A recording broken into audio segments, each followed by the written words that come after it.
Samantala, update po tayo sa pamimigay ng 5,000 cash aid sa mga jeepney drivers at mga kaugnay na issue na yan. Kausapin po natin si Transportation Acting Secretary Giovanni Lopez. Magandang umaga po at welcome sa Balitang Hali, sir.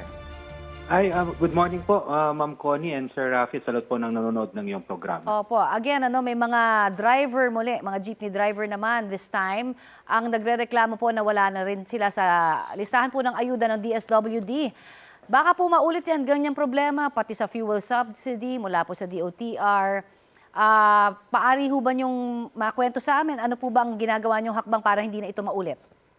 Inaayos po natin ngayon, no? Tama po, no? Nakatanggap po tayo ng mga ulat na may mga ibang drivers po, no, na hindi po nasama dito ngayon sa ating payout ng AIX po, yung 5,000 ng DSWD. Ang sinasabi po ni Secretary Rex Gatchalian, wag po sila mangamba. At yan po aayusin naman po namin sa pagkipag-coordinate din sa mga operators, mga drivers. May mga iba't ibang rason din po, no, na sinasabi natin na baka hindi sila naisama sa listahan sapagkat baka may double entry, kulang yung mga information na ibinigay. Ganun pa man, ang sabi po ni Secretary Rex Gatchalian, hindi lang naman po ito yung huli at unang araw ng pagbibigay ng mga ayuda. We will coordinate with them also as to the complete list once we validated it. At para magkaroon tayo ng special day ng payout din para sa mga hindi na isama sa araw na po nito. At kailan po matatanggap at paano ba yung sistema po ng payout sa fuel subsidy mula po sa DOTR? Saan po pupunta yung mga operator at super na rin? Nagsimula na po tayo ng ating fuel subsidy program po. No? Ang ginawa po natin ngayon, ang method of distribution po ay sinasabi natin meron na po tayo yung fuel subsidy card. Existing po yan para sa mga operator. Kung wala silang fuel subsidy card, nakipag-ugnayan na po tayo sa mga e-wallets natin, GCash at Paymaya. Kaya inikayat natin ang ating mga driver kasi ito po yung unang pagkakataon na isasama natin sila sa payout. Kasi for the past years po ang naisasama lang yung operator. So magbigay sila ng kanilang information, bank account sa ating operator o sa LTFRB upang sa ganun hindi na po nila kailangan pumila pa. No, at hindi maantala ang kanilang biyahe. Meron din tayong sinasabing bank transfer o yung mga manager's check para pinamadali lang namin, pinapabilis namin ang ating pag-i-implement ng subsidiya at mayroong mga iba't ibang option. Now, in the event po na wala po silang mga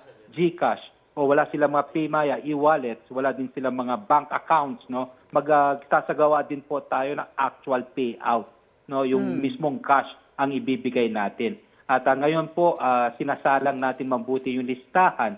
Pero ang utos po talaga ng Pangulo ay dapat walang maiwan po. Okay. At lahat mabibigyan.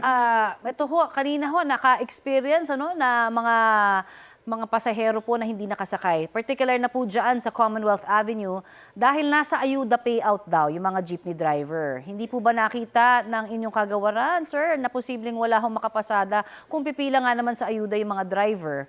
Bukod pa syempre doon sa epekto ho nitong mataas na gasolina na talagang force po sa kanila talaga na magkaroon na ho ng ibang mga trabaho.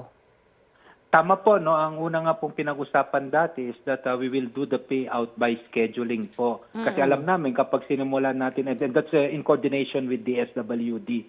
Kasi nga kapag ganito mangyari, malamang po nasa pila sila ng payout at walang mamasada. So when I received the report this morning po around mga 7:30 o 7 o'clock na may mga talagang pasahero na nag-aantay pa dito sa may kahabaan ng Commonwealth at sa Circle, we deployed po ng mga sinasabi nating libreng sakay government assets, yung mga buses po natin from Coast Guard and everything para po kahit papaano may masakyan po sila.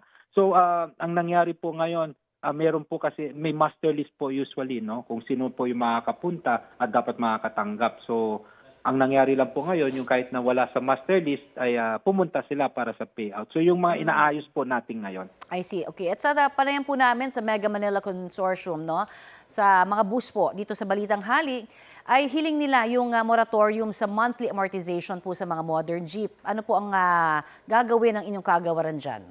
Actually po, inatasan na rin po ang LTFRB na may pag-ugnayan tayo sa dalawang bangko na I think na yun po yung tinutukuyan nila, yung Land Bank at saka DBP, no, na kahit papaano na dito sa panahon ng kaguluhang ito sa pagtaas ng presyo na langis ay bibigyan sila ng moratorium nga po, no. So far po sumulat na rin po ang DBP sa atin, no, and I think okay naman ang reception nila. So ngayon po, may ipag-ugnayan pa kami sa Land Bank na Opo. para baka they can give the same concession po at understanding also para sa ating yung mga naghikayat ng, ng modern jeepney po natin. I see. At yung grupo naman pong Laban TNVS, sinabi ho rin nila dito sa aming programa na tingnan daw sana ng mga otoridad yung ipinapataw na komisyon ng TNCs, yung mga kumpanya po na nagpapatakbo sa TNVS. Ano po ang plano nyo dyan? It's more of coordination po sa TNC po natin, no. That is something as a private po between the two, no, yung commission po private between the TNVS and the TNC. Pribadong pag-uusapan. Ganun pa man, no, kung kailangan ang LTFRB naman po ay handang mag-intervene para kahit papaano makausap natin itong mga TNCs na sa mga panahong ito baka naman bawasan nila yung kanilang mga komisyon. At alam ko po merong mga ibang TNC na without us intervening ay ginawa na rin po nila yan. Kung meron pa kaming kailangan kausapin at to encourage them to be kumbaga more lenient on their commissions po, ay gagawin naman po namin yan. Secretary Lopez, maraming salamat po sa inyong oras. Thank you po, Ma'am Connie. Salamat po. Yan po naman si Transportation Acting Secretary Giovanni Lopez.